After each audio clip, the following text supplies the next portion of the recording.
warahmatullahi wabarakatuh. Yang terhormat Ibu Nur Hidayah SPD SD selaku Kepala SD Negeri 1 Gedung Binangun. Yang kami hormati rekan-rekan guru SD Negeri 1 Binangun beserta Dewan Guru dan karyawannya. Tidak lupa marilah kita panjatkan puji syukur kehadirat Allah Subhanahu wa taala yang telah memberikan nikmat sehat siang hari ini sehingga kita bisa berkumpul dalam acara diseminasi budaya positif calon guru penggerak angkatan 10 Kabupaten Kebumen oleh Ibu Yanti Isnaini SPD tanpa suatu nomor.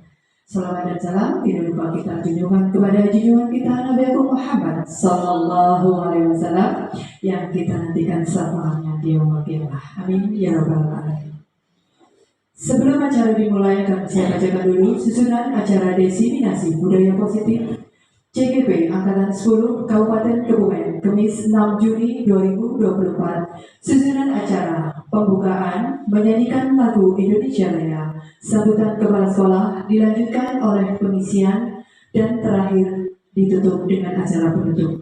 Marilah sebelum acara kita mulai, kita buka dengan bacaan basmalah bersama. Bismillahirrahmanirrahim. Terima kasih. Dilanjutkan acara yang kedua, menyanyikan lagu kebangsaan Indonesia Raya. Kepada Ibu Arifah SPD disilakan. Yang lain hadirin dimohon berdiri.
Terima kasih kepada Ibu Arifah.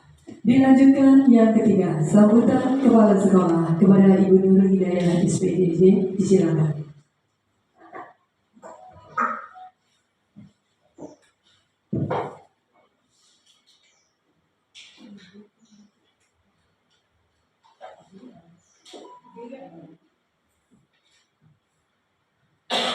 Assalamualaikum warahmatullahi wabarakatuh. Bismillah, alhamdulillah, la haula wala quwwata illa billah. Bismillah, sodri wa yasirli amri wa hlul 'uqdatam min lisani yafqahu qawli. Amma ba'd. Yang kami hormati Bapak Ibu guru serta karyawan SDN 1 Gedung Binangun, khususnya kepada Ibu Yanti Isnaini, calon guru penggerak yang kami banggakan dan kami hormati. Bapak Ibu, mari kita panjatkan puji syukur kehadirat Allah Subhanahu wa taala di mana pada siang ini kita bisa memenuhi undangan dari beliau Ibu Yanti Isnaini dalam rangka diseminasi budaya positif.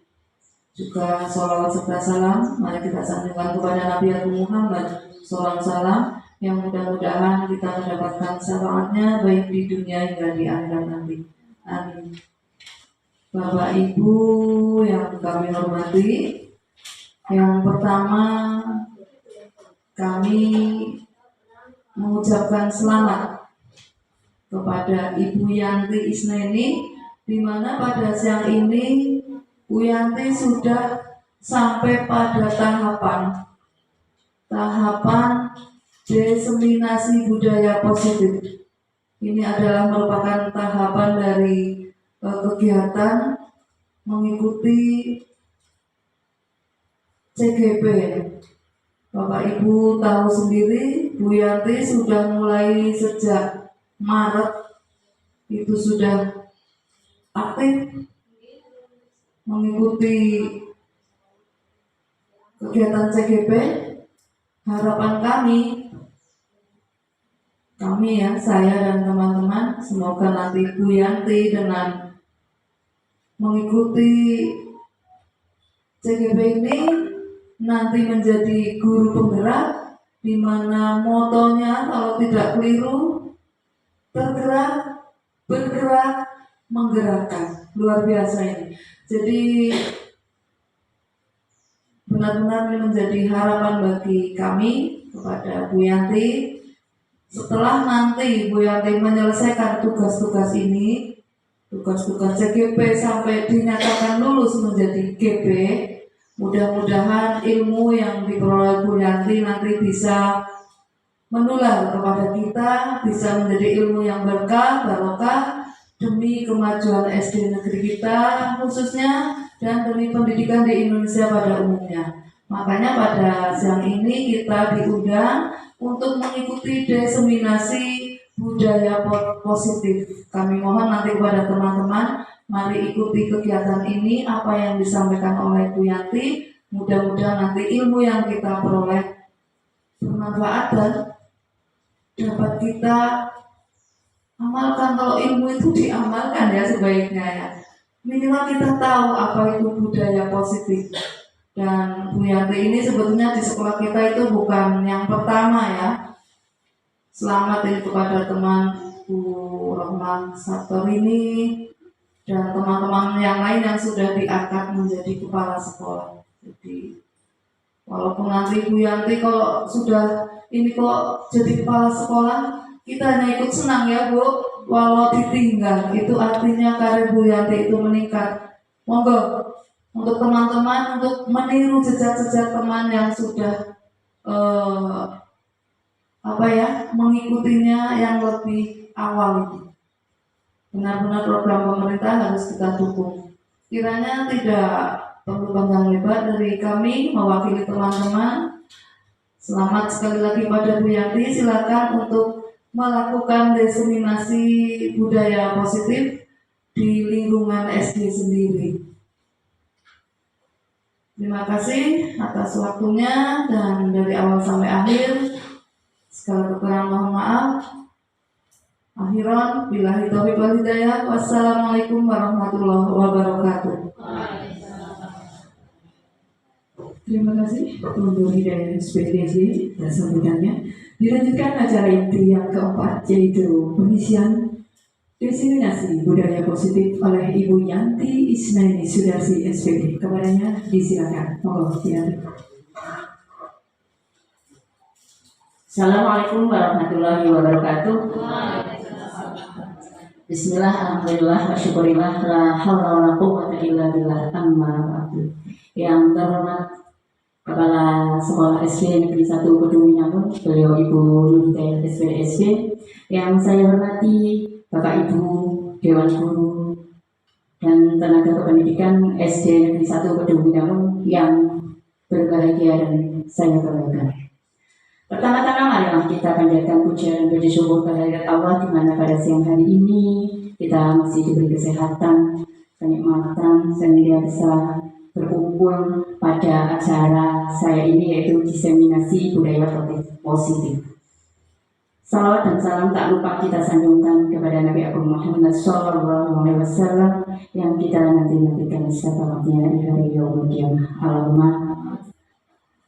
Sebelum saya memulai kegiatan saya mengucapkan terima kasih yang sebesar-besarnya pada Bapak Ibu Dewan Guru SD Negeri 1 Kedung yang telah memberi motivasi, dukungan dan semuanya kepada saya sehingga saya bisa berdiri di sini untuk memaparkan diskriminasi budaya positif yang merupakan salah satu tugas yang harus saya kerjakan di pendidikan CGP Angkatan 10 ini. Semoga dengan pemaparan nanti kita bisa sharing bersama-sama nih Bapak Ibu, karena saya di sini masih dalam taraf belajar. Oke, siap Bungus? Ya, oke. Tepuk 1, tepuk 2, siap. Tepuk 3, semangat. Tepuk 4, konsentrasi. Tepuk 5, siap belajar. Oke, kita di sini belajar ya. Cuma murid yang belajar kan, ya, Bapak Ibu. Kita juga sebagai pendidik tiap hari harus belajar. Saya punya pantun. Nanti jaringan pas saya bilang pantun jawab cakep. Iya, Bos. Pantun nanti dengan oke, ya. Di pucuk gunung ada bunga cempaka. Burung berkicau, riang berpesta. Selamat datang teman-teman semua. Mari kita mulai presentasi tanpa sisa. Oke, terima kasih. Lanjut Bu Alin, sebelum ke materi ada video. Nanti panjenengan bersama video, melihat video.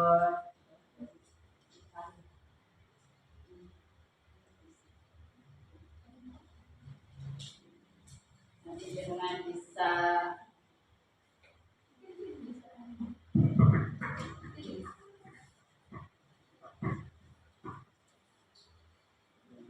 bisa melihat video dengan apa ya,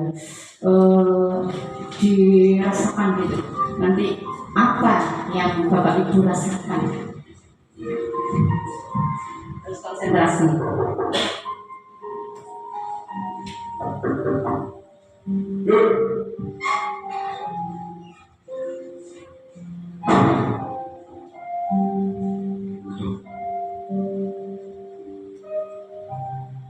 Bones, Sumber Bones, Zero.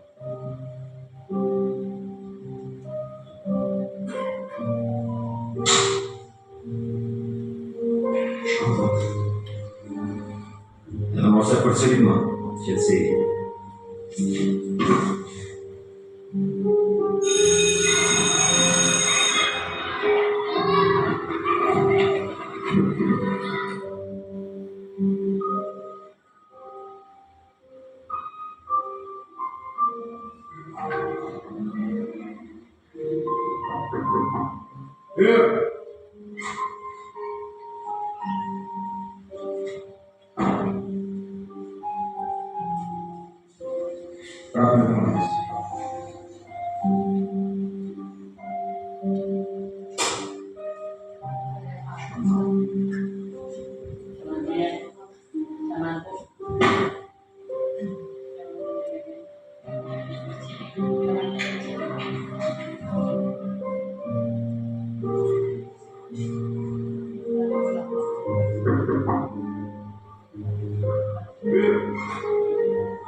Itu tadi ya Bapak Ibu, video yang menggambarkan apa ya di sini ya.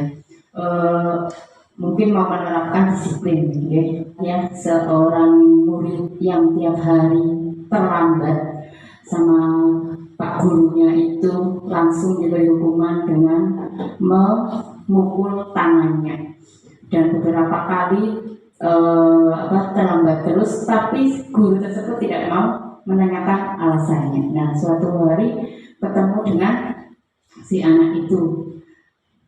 Sekarang apa yang Bapak Ibu rasakan setelah melihat video tersebut? Apa bonus? Nangis nggak tadi?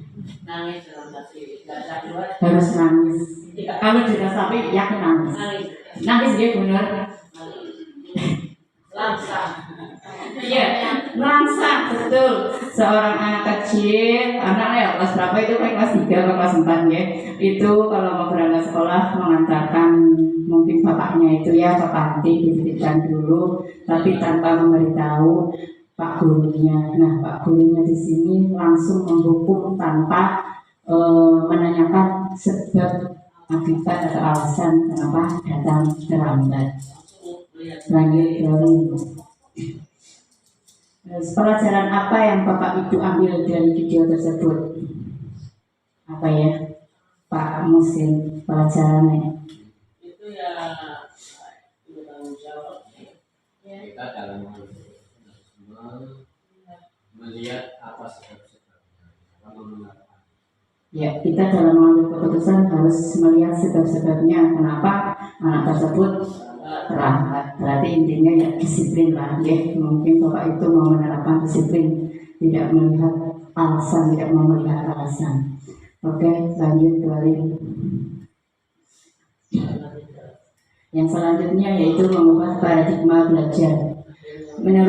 Menurut Stephen R. Covey dalam prinsip Centered Leadership tahun 1991 mengatakan bahwa bila kita ingin membuat kemajuan perlahan, sedikit-sedikit ubahlah sikap atau perilaku Anda. Namun, bila kita ingin memperbaiki cara-cara utama kita, maka kita perlu mengubah kerangka acuan kita. Ubahlah bagaimana Anda melihat dunia, bagaimana Anda berpikir tentang manusia. Ubahlah paradigma Anda, skema pemahaman dan penjelasan aspek-aspek tertentu tentang realitas. Di sini di mengubah paradigma, kalau kita ingin maju, ya mungkin bisa diterapkan di SD Negeri 1 Kedung Winangun ya, ke kita sebagai pendidik juga ke anak. Kalau kita ingin maju, kita harus berusaha merubah sedikit demi sedikit ya pada diri kita sendiri. Kalau diri kita berusaha atau niat merubah ke yang lebih baik, insya Allah tujuan kita akan tercapai. Mungkin seperti itu menurut saya lagi belajar menurut Stephen R. Covey. Lanjut balik. Di sini mengubah paradigma belajar ada stimulus respon dan ada teori kontrol. Dalam stimulus respon, realitas atau kebutuhan kita sama. Tapi dalam teori kontrol, realitas kebutuhan kita berbeda. Tidak mungkin kan kebutuhan saya dengan Mbak Ratna itu sama. Pasti berbeda. Terus selanjutnya semua orang melihat yang sama, sedangkan di teori kontrol setiap orang memiliki gambaran yang berbeda-beda. Itu pastikan ya. Lanjut kita mencoba mengubah orang agar berpandangan sama dengan kita. Di teori kontrol kita berusaha memahami pandangan orang lain tentang dunia. Berarti di sini menghargai, ya. Lanjut, perilaku buruk dilihat sebagai suatu kesalahan. Di teori kontrolnya, semua perilaku memiliki tujuan. Mungkin ada murid si A itu melakukan perilaku buruk. Nah, kita tanya, kok kamu seperti itu? Mungkin mencoret-coret buku teman, gitu mungkin ya. Kok kamu seperti itu? Kenapa? Nah, mungkin yang itu yang mencoret-coret menjawab, loh, mungkin kali aku. Nah, itu kan karena ada memiliki tujuan. Terus lanjutnya orang lain bisa mengontrol saya. Yang dari kontrol hanya Anda yang bisa mengontrol diri Anda, ya. Hanya Anda yang bisa mengontrol diri Anda. Pokoknya semuanya itu ya ada di diri panjenengan. Ya kita banyak banget tugas ya, sekarang banyak sekali tugas yang harus dikerjakan, kayak dalam waktu satu harus selesai. Itu kan kita harus pandai-pandai mengatur waktu, mengontrol diri kita sendiri. Nanti pasti akan selesai. Lanjut, saya bisa mengontrol orang lain. Itu di stimulus respons, sedangkan di direct control Anda tidak bisa mengontrol orang lain. Anda tidak bisa mengontrol orang lain, mungkin saja di diri sendiri. Terus pemaksaan ada pada satu bujukan, ada pada saat bujukan gagal. Yang direct control, kolaborasi dan konsensus menciptakan pilihan-pilihan baru. Nah, kita di sini untuk mencapai tujuan tertentu, untuk kemajuan ya, kita harus berkolaborasi antara guru lain dan tenaga pendidik yang ada di sini, baik penjaga, guru dan murid. Wali murid kalau perlu juga harus diikutkan dalam kolaborasi ini. Yang selanjutnya model berpikir menang atau kalah. Sedangkan di teori model berpikir menang. Jadi aku harus menang, aku harus selesai tanggal sekian. Itu kan menang, artinya kita itu bisa menang karena bisa tadi mengontrol diri kita sendiri. Next. Yang selanjutnya budaya positif. Budaya positif itu meliputi disiplin positif, motivasi, kebutuhan dasar, posisi kontrol restitusi, keyakinan kelas, dan segitiga restitusi. Sudah kalimat itu kira-kira nggak asing kan ya? Sudah sering asing. Nanti kita di slide berikutnya. Kalau saya salah jawab ya dibantu. Ya, yang pertama ada disiplin positif.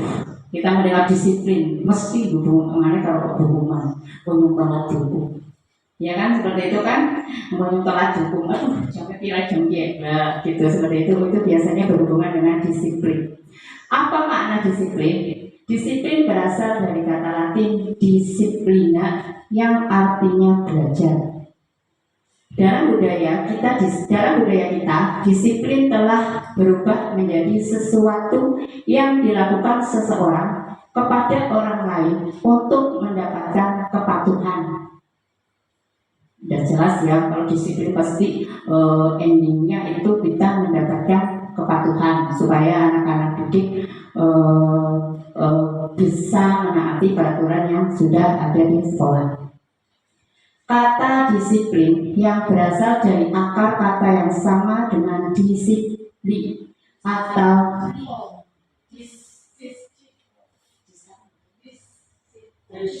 disiplin atau murid atau pengikut. Kecenderungan umum menghubungkan kata disiplin dengan ketidaknyamanan, bukan dengan apa kita hargai atau pencapaian suatu yang mulia. Berarti di sini kecenderungan umum menghubungkan kata disiplin dengan ketidaknyamanan. Berarti kan kalau di sini tidak disiplin, di situ disebutkan ketidaknyamanan. Berarti kita akan mendapatkan kayak hukuman akibat dari tidak disiplin. Disiplin diri membuat orang menggali potensinya menuju sebuah tujuan.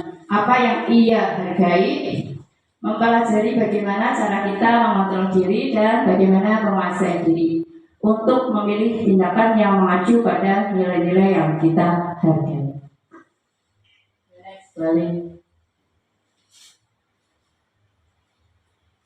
Menurut Ki Hajar Dewantoro, di mana ada kemerdekaan, disitulah harus ada disiplin yang kuat.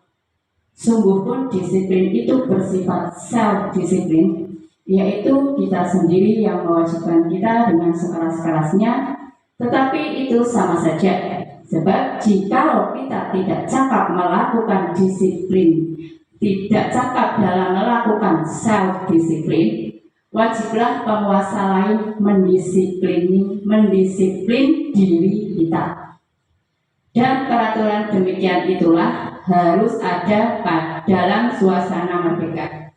Jadi di sini disimpulkan ya, kalau kita ingin merdeka, kita harus disiplin, memiliki disiplin yang kuat. Semuanya kalau kita punya SD Negeri Kedung 1, mempunyai visi-misi yang sudah tertera ya, terus mempunyai kesepakatan sekolah yang sudah dibuat. Nah, untuk mewujudkan hal tersebut kita harus disiplin untuk supaya tercapai tujuan dari visi dan kesepakatan sekolah tersebut. Budaya positif yang selanjutnya ada motivasi. Di sini ada 3 motivasi perilaku manusia. Yang pertama, motivasi eksternal. Yang kedua, motivasi internal. Yang ketiga, nilai kebijakan universal, keyakinan kelas atau sekolah. Motivasi eksternal yaitu untuk menghindari ketidaknyamanan atau hukuman. Motivasi eksternal berarti yang berasal dari luar ya, bukan dari kita sendiri.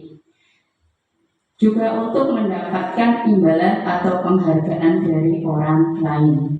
Jadi kalau kita sudah melakukan disiplin, mungkin akan ada reward atau pujian atau kalimat apa ya, penghargaan dari orang lain. Itu motivasi eksternal. Sedangkan yang motivasi internal untuk menjadi orang yang mereka inginkan dan menghargai diri sendiri dengan nilai-nilai yang mereka percaya. Jadi punya kayak prinsip diri sendiri bagaimana untuk mencapai nilai-nilai yang akan terwujud.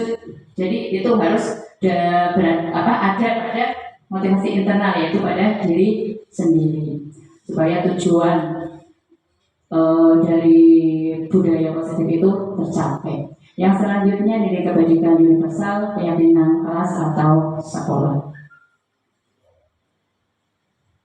Di sini ada hukuman dan penghargaan. Hukuman, kita sering ya ada menghukum anak, kalau tidak pakai seragam, hukum, itu termasuk hukuman. Nah, ternyata hukuman tersebut bersifat tidak terencana atau tiba-tiba. Kan ujuk-ujuk kan, kita nggak tahu si A nanti melakukan kesalahan, jadi ujuk-ujuk. Dan sekarang masai WC, itu kan ujuk-ujuk ya, tiba-tiba tanpa berencana. Tanpa melalui suatu kesepakatan. Terus hukuman yang diberikan bisa berupa fisik maupun psikis dan menimbulkan rasa sakit.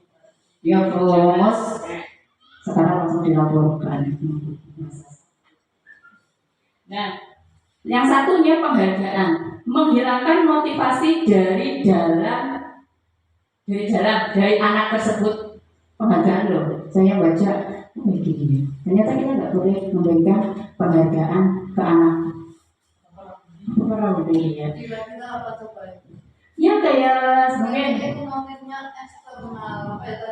Ya X, berarti menghilangkan motivasi dari dalam itu. Kalau dikasih penghargaan, itu nanti motivasi belajar itu tidak murni, gitu loh. Iya kan sih, Bob. Tak garap, yang dibayar duit nang bodoh kayak ya.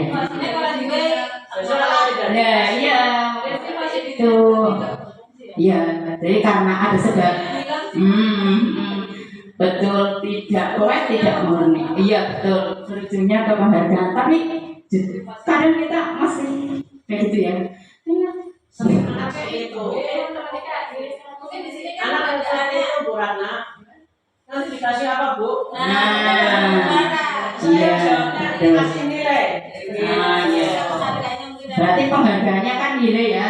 Ya, itu yang benar, penghargaannya yang nilai. Tidak bisa. Nanti kamu saya kasih permen. Nanti kamu saya kasih uang jajan. Ternyata itu nggak boleh, itu mematikan motivasi anak tersebut. Tidak efektif untuk perilaku anak, merusak hubungan.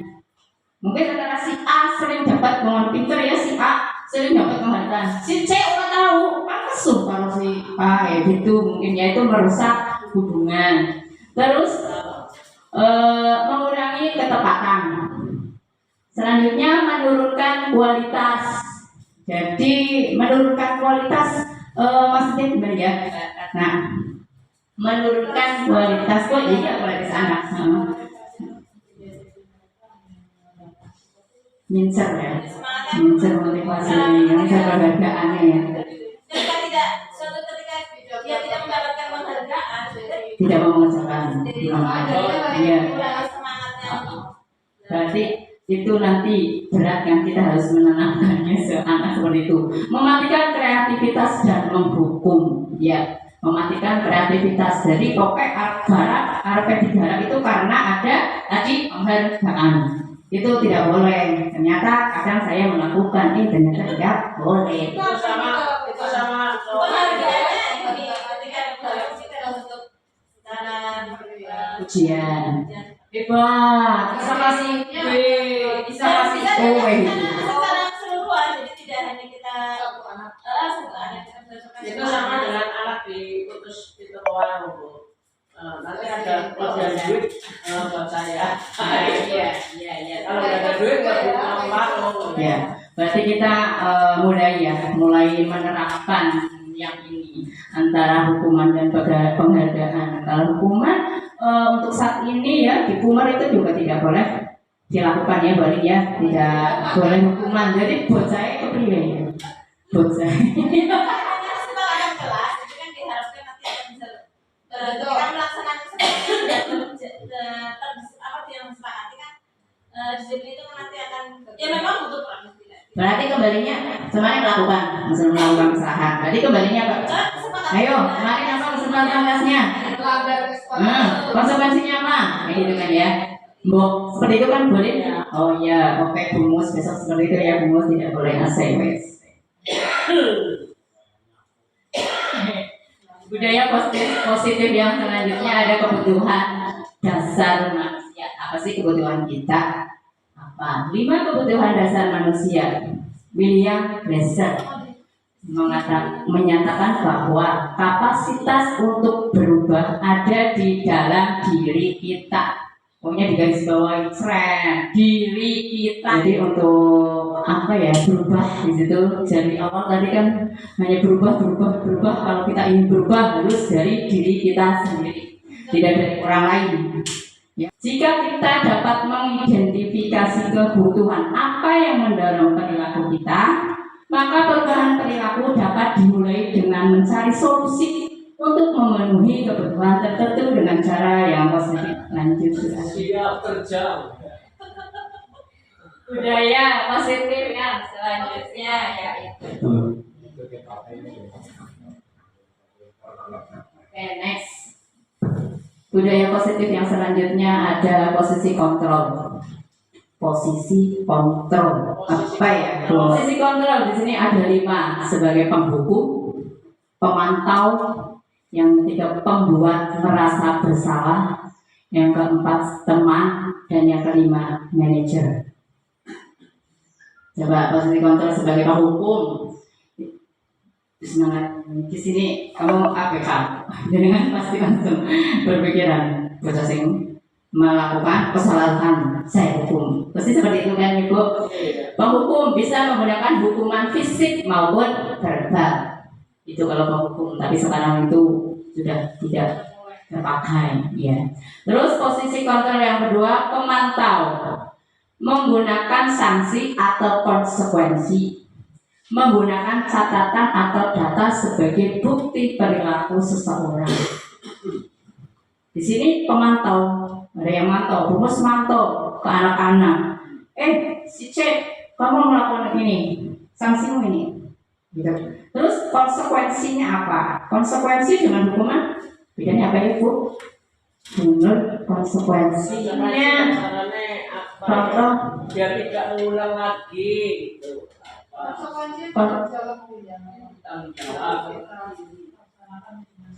Contohnya apa? Boleh. Sama kita berangkat siang, kemudian kita terlambat. Kita berangkat siang, kita terlambat. Berarti kan tidak memakai budaya positif ya. Konsekuensi kita bangun dasi kembok, ya Konsekuensi berarti kayak tindakan yang harus kita lakukan ya. Iya bukan Mbak Rini? Tanggung jawab kita lakukan ketika kita melakukan suatu kesalahan yang tidak apa. Seperti itu ya. Jadi besok tidak mengulangi lagi. Konsekuensi itu lebihnya ketika tadi seperti kita kesepakatan kesalahan itu kan konsekuensi ya. Jadi ketika kita melakukan sesuatu yang tidak sesuai dengan kesepakatan kelas, nah itu ada konsekuensinya. Ya, berarti kalau kita melanggar kesepakatan kelas, konsekuensinya apa? Kan udah dibuat di awal ya. Tidak harus berupa hukuman. Ya memang tadi hukuman nggak boleh ya, konsekuensinya ya mungkin ya tidak mengulangi lagi seperti itu ya Bu, berjanji tidak akan mengulangi lagi. Terus menggunakan catatan atau data sebagai bukti perilaku seseorang. Jadi kita punya buku catatan, buku BP lah ya. Guru SD itu harus multifungsi, bisa mulang, bisa jadi guru BP dan bisa semuanya. Ya, di sini kita punya catatan. Hari ini mungkin siapa yang melakukan kesalahan, terus konsekuensinya apa. Mungkin seperti itu menurut saya. Yang ketiga, pembuat merasa bersalah. Menggunakan kata-kata lembut, menggunakan keheningan yang membuat orang lain merasa tidak nyaman. Yang nomor 4 ada teman.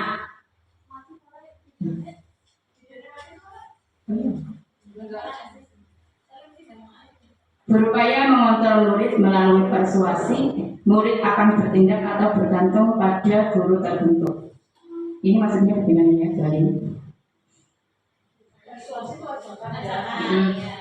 Berupaya mengontrol murid melalui perkataan ya, mengajak murid akan bertindak atau bergantung pada guru tertentu. Berarti hanya guru yang itu ya, si A, guru A gitu. Berarti dia orang itu. Berupaya mengontrol murid melalui persuasi, murid akan bertindak atau bergantung pada guru tertentu. Berarti di sini guru yang disebut. Yang kelima yaitu ada manajer. Guru berbuat sesuatu bersama dengan murid, mempersilahkan murid mempertanggungjawabkan perilakunya, mendukung murid agar dapat menemukan solusi atas permasalahannya sendiri. Bisa berubah.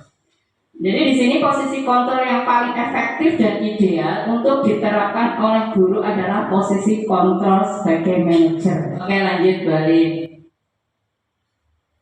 Yang budaya positif selanjutnya itu ada keyakinan kelas. Keyakinan kelas yaitu nilai-nilai kebajikan universal yang disepakati secara tersirat dan tersurat bersama kelas, lepas dari latar belakang suku, negara, bahasa maupun agama.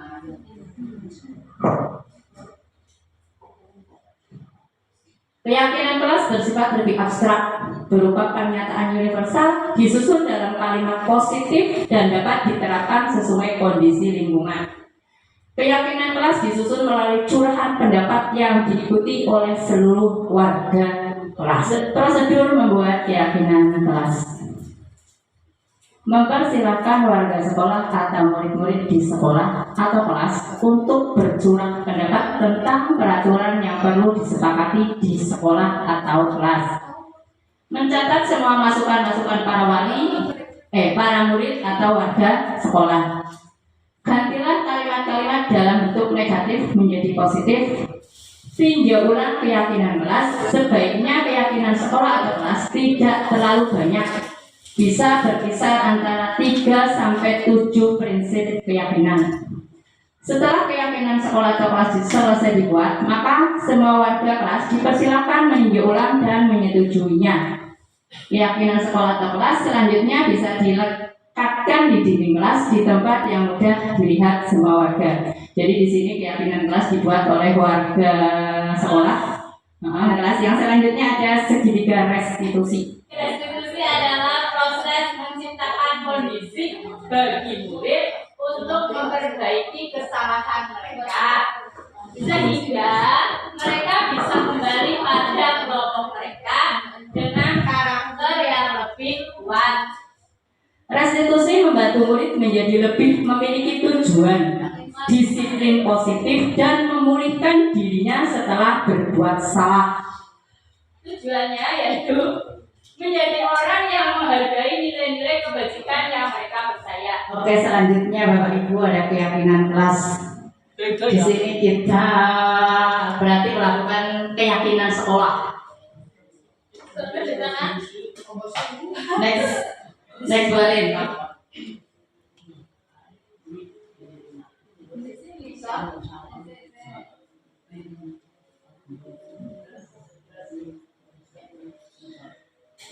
Nanti di sini Bapak Ibu membuat kesepakatan sekolah, ya. Nanti silakan panjenengan membuat satu kalimat impian untuk sekolah kita, ya.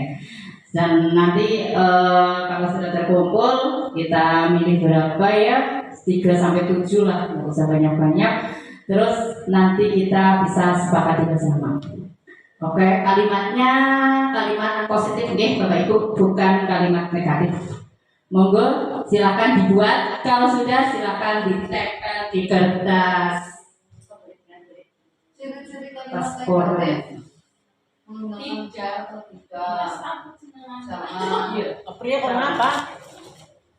Jangan menggunakan kalimat negatif, harus menggunakan kalimat positif. Untuk apa keyakinan kelas? Iya, untuk membuat kesepakatan sekolah. Karena kita di sini kesepakatan sekolah. Kalau anak kita membuat kesepakatan kelas. Nanti yang sudah silakan ditempel di kertas. Pulpen ku abah Bu Menteri. Tidak apa-apa. Silakan ditempel. Jangan tempel lagi nonton.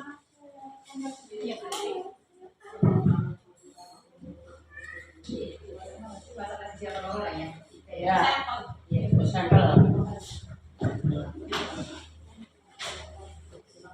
Monggo yang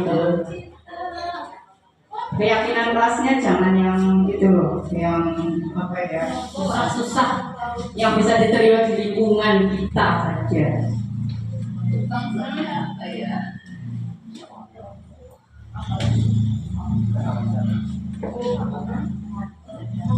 Silakan yang belum nempel. Ayo Pak Mario, nempel belum? Oh ini belum tak kasih kertas, kasih. Melasi teman.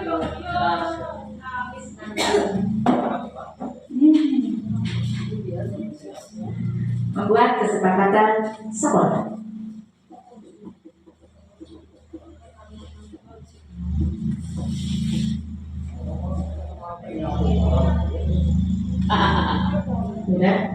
Sudah semua? Oke. Oh belum berlanjut. Saya tunggu.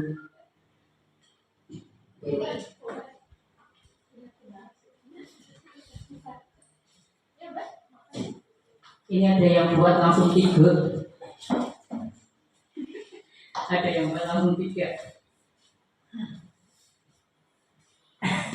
Oke. Saya bacakan semua lah. Gue seneng-seneng gue review. Bener, dulu ya. Ya. Kalah sama ibu. Kalau tahu ajaran baru kita buat ya, Bu. Jangan lupa disuruh belajar. Oke, ini sudah semua tertempel ya, kesepakatan sekolah. Coba saya baca. Guru piket wajib datang pukul 6.30, minimal pukul 6.30 sudah sampai sekolah. Terus, jika ada masalah diselesaikan secara bersama-sama. Nyapu bareng. Singgawe. Jagalah kekeluargaan. Oke. Mengikuti kegiatan di sekolah, selalu berpartisipasi kegiatan sekolah. Oke, terima kasih untuk apa ya, kesepakatan sekolah. Nanti kita tindak lanjuti mana yang akan kita tetapkan di sekolah. Oke, selanjutnya ada refleksi ya Bapak Ibu. Setelah kita mengikuti dari awal tadi budaya positif ya, di sini ada refleksi. Apa pengalaman semangat baru yang Anda dapatkan setelah mengikuti diseminasi. Coba Bu Ratna, kapan apa yang akan Anda lakukan di kelas atau di sekolah? Ini berarti ya, terima kasih Bapak Ibu atas refleksinya, atas semuanya kesempatan pada hari ini. Selanjutnya mari bersinergi mewujudkan budaya positif. Mari kita bersama-sama berniat untuk mewujudkan budaya positif yang ada di SD Negeri 1 Kedung Winangun. Semoga dengan nanti kita menerapkan budaya positif, SD negeri kita akan mencapai visi misi SD dengan sukses. Dengan amin. Ya, kiranya hanya itu sudah sampai di penghujung ya Bapak Ibu. Terima kasih. Saya ucapkan yang sebesar-besarnya untuk Bapak Ibu yang telah membantu saya. Ya Bu Mus, sudah meluangkan waktu untuk saya sehingga saya bisa melakukan tugas diseminasi yang merupakan tugas dari modul 1.4. Ya, terima kasih. Tapi sebelum acara ditutup, saya mau berpantun lagi. Nanti ya saya cakep. Bumen. Jalan ke lembah tidaklah rata. Di ujung kali tumbuh melati. Ku mohon maaf segala kata. Presentasi ini semoga mengena di hati. Bapak Ibu, banyak kesalahan dan tutur kata saya yang baik disengaja maupun tidak sengaja. Saya minta maaf sebesar-besarnya. Ini saya taraf belajar. Oke, bila itu ya. Wassalamualaikum warahmatullahi wabarakatuh. Semangat. Selesai acara kita pada siang hari ini. Pergi tamasya ke galeri seni bersama orang-orang yang agresif. Ucapkan selamat buat Bu Yanti telah selesai melaksanakan diseminasi budaya positif. Terima kasih atas perhatian Bapak Ibu semuanya. Kita dari acara kita ucapkan alhamdulillah bersama.